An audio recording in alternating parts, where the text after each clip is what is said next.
Béni soit le Seigneur.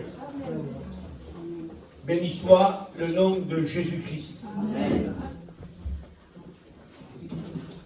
Avant tout, avant de commencer, de rentrer dans la prédication, je vous souhaite à tous une bonne année. Amen. Mais une année dans la présence de Dieu. L'année 2024 est passée. Elle a eu son lot de combats, son lot aussi de bons moments. Il ne faut pas dire qu'il n'y a que des mauvais moments. On a eu des bons et des mauvais moments. Mais au nom de Jésus-Christ, ce que je désire, c'est que cette année 2025, on puisse chacun de nous s'approcher plus de Dieu. Amen. Qu'on puisse cette année faire de nouvelles expériences, que l'Église puisse progresser, que l'Église puisse grandir. Amen. Que les personnes qui viennent ici, qui sont malades, qu'elles repartent guéries. Que les personnes qui viennent ici, qui sont captives, qu'elles repartent libérées. Au nom de Jésus-Christ. Amen. Qui c'est ici qui croit en Jésus? Que tous ceux qui croient en Jésus lèvent la main. Alléluia. Je suis content que vous croyez en Jésus. Vous savez pourquoi? Je vais vous dire quelque chose. Jésus croit en vous aussi. Jésus croit en vous aussi. Et il vous connaît. Et il peut vous nommer. Vous nommer par votre prénom à l'instant même. Alors je vais dire une chose, mais ne rigolez pas. Il connaît même le nombre de vos cheveux. Ne rigolez pas s'il vous plaît. Ceux qui ont rigolé. Bon, tous ont rigolé. Bon, j'aurais dit ceux qui ont rigolé, ils sortent. Vous avez tous rigolé. Alors restez. Alors aujourd'hui, j'ai un titre à vous partager. Le titre c'est Changer. Il faut qu'il y ait dans nos vies des changements. Est-ce que vous êtes d'accord avec ça? Il faut qu'il y ait des changements dans nos vies.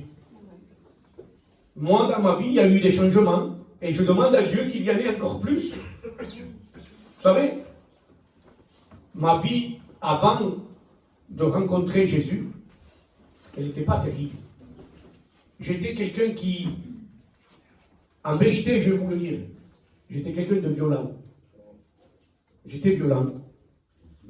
J'aimais me disputer, me chamailler. J'aimais provoquer.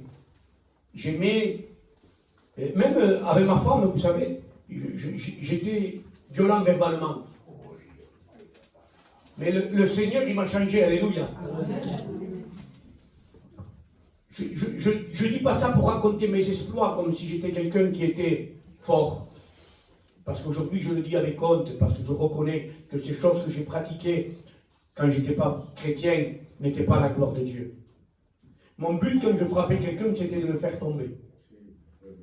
C'était de le mettre KO. Il était témoin, mon cousin, plusieurs fois. Quand un videur ne me laissait pas rentrer, je voulais me battre avec lui. Pourtant, je n'avais pas le gabarit d'un videur. Une fois, il était là. Le videur, il m'a dit, tu rentres pas. Je lui ai mis un coup de poing, et c'est lui qui est tombé. Je ne vous dis pas ça pour dire Benjamin il frappait, Benjamin il se battait. Non, c'est pas pour ça que je dis ça. C'est parce que je veux vous montrer quelque chose à travers ça. Que mon objectif c'était de taper les gens et de leur faire mal. Et surtout qu'ils tombent, qu'ils soient par terre. Et si des fois je ne les faisais pas tomber avec un coup de poing, c'était avec des paroles. Et c'était le but de faire du mal aux gens. J'ai même fini, bon, j'ai toujours fait plus ou moins un peu de boxe. J'étais entraîneur de boxe. J'avais passé mon prévôt fédéral. Et je boxais, j'aimais la boxe, j'aimais ça parce que... Et après j'entraînais des personnes, j'amenais même des gens au combat. Et l'objectif c'était quoi? Qu'ils mettent KO l'autre.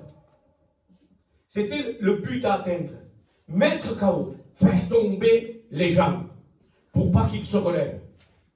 Mais un jour, alléluia, je vais le raconter encore une fois.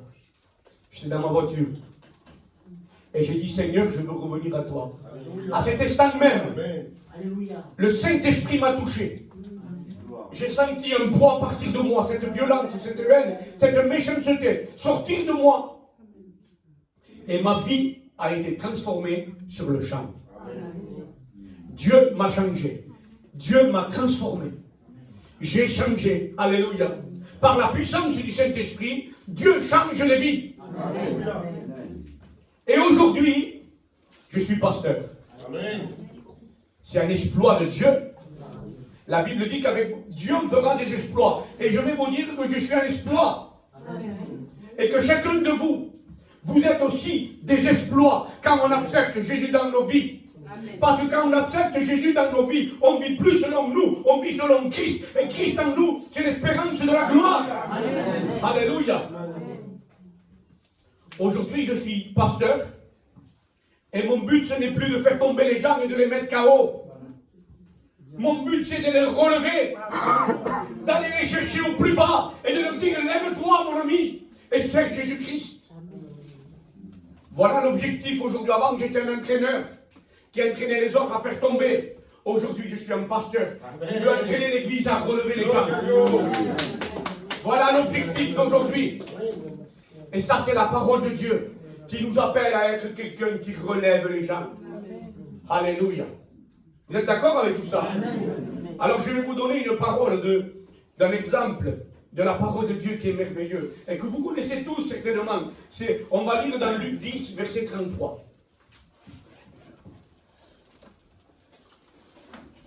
Je pense que tous vous connaissez plus ou moins cette parole.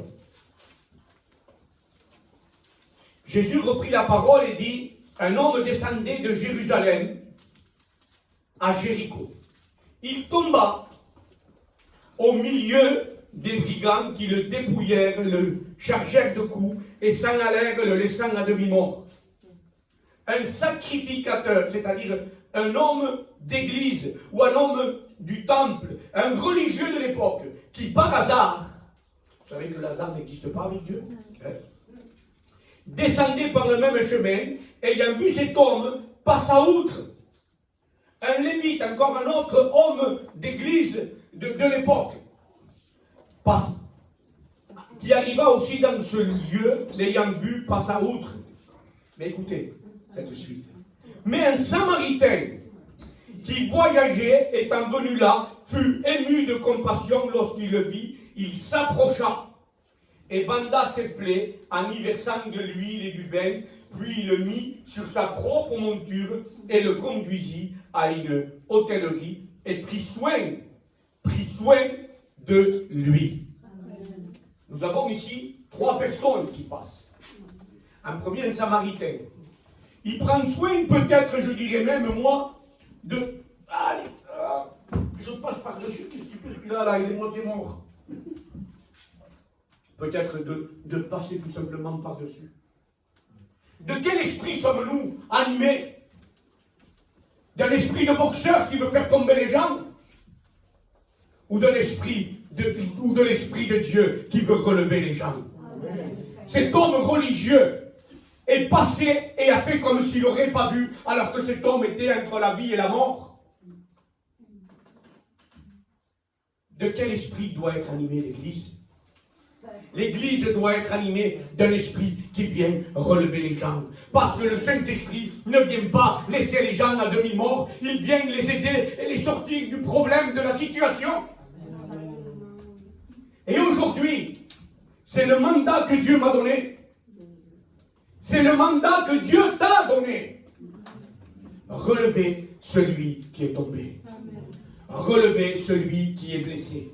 Relever celui qui est dans le besoin. Bien des fois, je ne suis pas parfait, je vous le dis. Des personnes m'expliquent des choses. Peut-être que je ne comprends pas. Que Dieu me permette d'avoir la compréhension qu'a eu ce Samaritain ce jour-là. Et que je puisse être pour chacun de vous, comme vous le serez pour moi, un Samaritain. Amen. Ça, c'est l'esprit de l'Église. C'est l'esprit de l'Église. Et dans cette Église, mes amis, c'est ce que nous devons réellement mettre en pratique. On dit Église, vous savez qu'est-ce que ça veut dire? Ça veut dire assemblée. C'est nous. Nous sommes appelés à être comme ce Samaritain. Les Samaritains et les Juifs ne se fréquentaient même pas. Ce n'est pas par hasard que Jésus a pris l'exemple d'un Samaritain. Vous savez pourquoi il a pris l'exemple d'un Samaritain? Pour parler à ces religieux. Parce que les religieux, les Juifs de l'époque, ne pouvaient pas les voir. Ils ne les aimaient pas. Parce que pour eux, c'était des sangs mélangés. Ce n'étaient pas des purs juifs. C'était des gens qui, ils ne les regardaient même pas. Ils étaient racistes, les juifs, à cette époque, des Samaritains. Et Jésus a pris l'exemple d'un Samaritain, vous savez pourquoi? Parce que c'est celui qu'on n'aime pas. C'est celui qu'on rejette. C'est celui qu'on n'aimait pas. Et c'est eux qui ont servi à relever celui qui était tombé entre les mains de brigand. Peut-être que dans ta vie, tu es tombé. Peut-être que dans ta vie, tu as succombé et tu t'es dit, ma vie est détruite. Et il n'y a personne qui est venu te donner un coup de main, te relever. Alors écoute-moi, ici tu as une église entière qui est là pour te relever. Mais tu as surtout Jésus le Fils de Dieu, pour te comprendre et te soutenir. On est là pour te comprendre, mais malgré qu'on veut nous comprendre, des fois on ne comprendra pas, parce que nous sommes tout de même limités. Mais Jésus, lui, est illimité, car tout est possible avec Jésus. Vous comprenez ça? Je vais vous lire un deuxième passage, que vous connaissez aussi. Aujourd'hui, vraiment, je vais parler très simplement. C'est vraiment pour que vous puissiez comprendre qu'il faut aider les gens et les relever. Et aussi que vous puissiez comprendre que le Seigneur ne rejette pas. Mais que le Seigneur est là pour venir secourir et aider. On lit dans Jean 4, verset 9.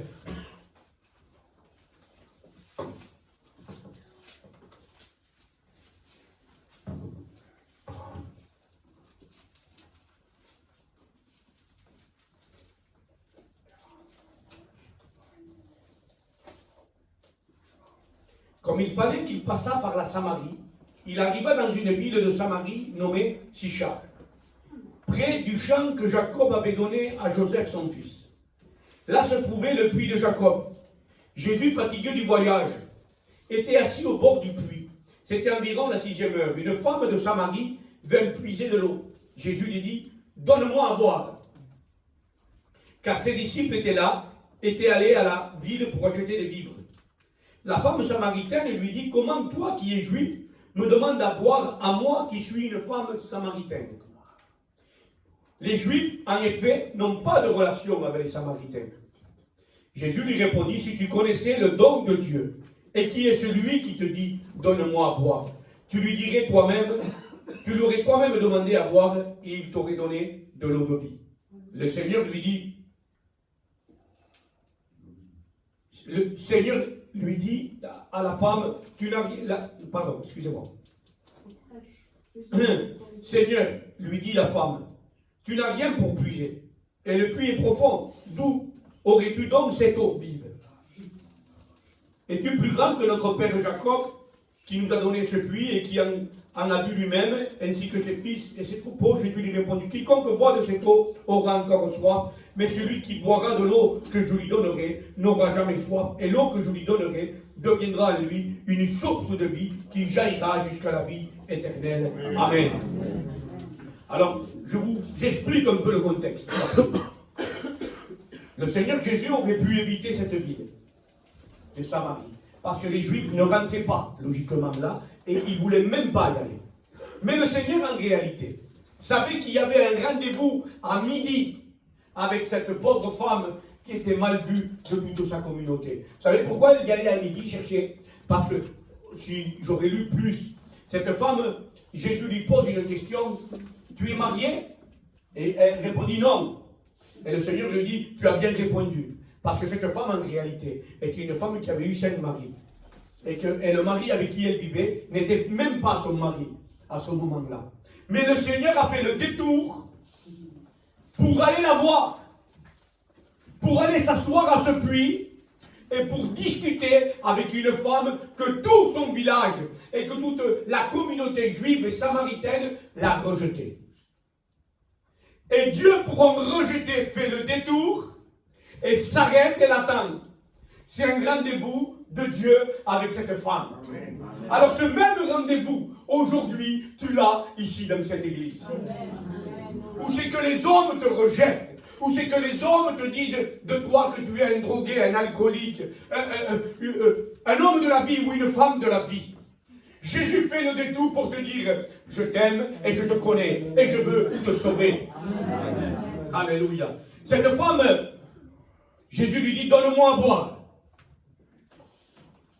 La femme lui répond, très logiquement, comment tu vas me donner de l'eau, toi? Tu n'as même pas un seau pour puiser. Tu n'es même pas équipé. Et tu veux que moi, je vais te donner de l'eau si tu veux.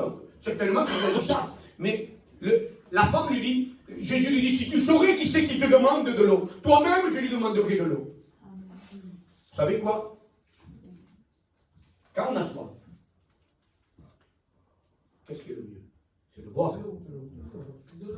C'est de boire de l'eau. Qui c'est qui a soif ici de Jésus? Si vous avez soif de Jésus, écoutez-moi, qu'est-ce qu'il va faire aujourd'hui? Qu'est-ce qu'il va faire? Il va vous donner de l'eau. Mais pas de l'eau de cette terre. De l'eau de vie qui va jaillir en vous. Et votre vie va être transformée. Vous savez par qui? Par le Saint-Esprit. Parce que celui qui transforme les vies et qui convainc les vies de changement, c'est le Saint-Esprit. Et moi je crois que le Saint-Esprit est présent dans ce lieu. Moi je crois que la présence de Dieu est là. Alléluia. Elle est là pour changer ta vie. Elle est là pour transformer ta vie. Le Saint-Esprit est présent aujourd'hui. Et il veut vraiment frapper dans les cœurs de chacun de vous. Même si vous êtes chrétien, mes amis. Même si vous êtes chrétien. Parce que quand on est chrétien, est-ce que l'eau jaillit de nous? Parce que l'eau, elle peut aussi stagner. Et vous savez que ce n'est pas bon. Une eau qui stagne, qui ne court pas. Cette eau, elle peut être polluée. Et au bout d'un temps, vous savez qu'est-ce qui se passe dans cette eau-là? Elle est sale. Elle est vaseuse. Elle n'est pas belle. Mais quand on va dans la montagne, comme on a été avec Dorian l'autre fois, l'eau, elle court. L'eau est claire. Alors, chrétien ou pas, nous avons besoin que l'eau, elle jaillisse de nous. Il y a beaucoup d'endroits où l'eau, maintenant, elle stagne. Elle devient une mare vaseuse pour des canards. Excusez-moi, mais il faut que l'église de Dieu soit une église vivante. Une église où le Saint-Esprit, en espagnol, c'est l'Espíritu Santo que brota, qui jaillit avec puissance. Et j'ai envie que dans cette église et dans vos vies, dans vos cœurs, dans chacun de vous, alléluia, le Saint-Esprit jaillisse avec force. Alléluia. Qui jaillisse avec tellement de force que ceux qui sont à côté seront arrosés. C'est l'objectif de vos vies. C'est l'objectif de chacun de nous. Soyons remplis du Saint-Esprit. Alléluia. Et quand on est rempli du Saint-Esprit, il y a la paix. Écoutez bien. Malgré les situations, même si elles ne sont pas faciles, il y a la paix. Et je veux dire que qu'est-ce qu'il y a aussi? La joie. La joie. Il n'y a pas de tristesse. Malgré les combats, il y a une joie qui nous envahit. On vient de le chanter. Qu'est-ce que c'était le chant là? Il y a 2 minutes. Voilà. C'est ça. Une joie immense quand on est rempli du Saint-Esprit. Et malgré les situations, et c'est ça qui est très important. Parce que c'est facile d'être dans la joie quand si on a la poche pleine. C'est vrai. Si on a touché un loto d'1 million d'euros, ouais, on est tous contents. Mais même quand on achète un morceau de pain, il y a un refrain qui dit: vaut mieux un morceau de pain avec la paix qu'une maison pleine de viande avec des querelles. Quand on a Dieu avec peu, on est heureux. Ça ne veut pas dire que Dieu veut que tu aies peu, parce que Dieu est celui qui multiplie. Amen. Et il pourvoira à nos besoins. Que Dieu soit loué et béni. Amen. Il y a un autre passage dans Jean 8,4, où nous voyons les religieux qui, eux, arrivent avec une femme. Et j'ai aimé quand il a parlé pour les baptêmes, notre frère Philisso. Cette femme, ils l'ont amenée à Jérusalem, là, et ils l'ont jetée par terre. Ils l'ont mis KO. Ils l'ont jetée par terre, parce que cette femme, oui, elle avait été prise en flagrant délit d'adultère. Mais mon ami, quand tu verras quelqu'un qui a commis un adultère, ne le jette pas par terre. Donne-lui la main et relève-le. Dis-lui, voilà, ce que tu as fait, c'est pas bien. Viens et repens-toi. Et le Seigneur va t'élever à nouveau. Parce que le sang de Jésus purifie aussi de l'adultère. Il ne purifie pas seulement que de quelques péchés moyens, peu importe le péché qu'on a commis. Le sang de Jésus, la Bible dit, qui purifie de tout péché. Alors j'ai aimé l'histoire que nous a racontée, plutôt la puissante parole que nous a donnée ce frère Philisso. Il nous disait comme ça qu'ils ont amené cette femme devant, ils l'ont jetée par terre, et devant le temple de Jérusalem. Et devant le temple de Jérusalem, il y avait certainement une chape, une forme de chape en pierre. Et Jésus est sorti de la chape. Et il est venu sur la terre et il s'est baissé, disait mon frère Philisso. Il s'est baissé, il a commencé à écrire sur la terre.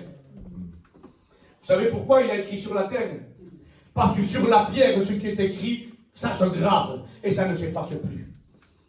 Mais quand on écrit sur la terre, les choses s'effacent. Les choses s'effacent. Vous savez, il y a 2000 ans de ça, le sang de Jésus a coulé. Il a coulé, vous savez où? Sur la terre. Et quand il a coulé sur la terre a tremblé. Et vous savez qu'est-ce que c'est la terre? C'est chacun de nous. Parce que Dieu nous a formés de la terre. Et quand le sang de Jésus coule sur nous, tout s'efface. La loi inscrit sur la pierre, mais la grâce efface de ton cœur le péché. Voilà la différence entre la loi et la grâce de Dieu. La grâce efface, purifie et nettoie, malgré que tu aies été un grand pécheur, même, j'irai plus loin, un criminel. Si tu te tournes vers Dieu et que tu reconnais que Jésus-Christ est mort pour toi, il efface tous nos péchés. C'est ce Dieu que je prêche. C'est ce Sauveur. C'est ce Rédempteur. C'est celui qui est tout puissant pour transformer et changer les vies. Il a fait pour moi et il a fait pour chacun.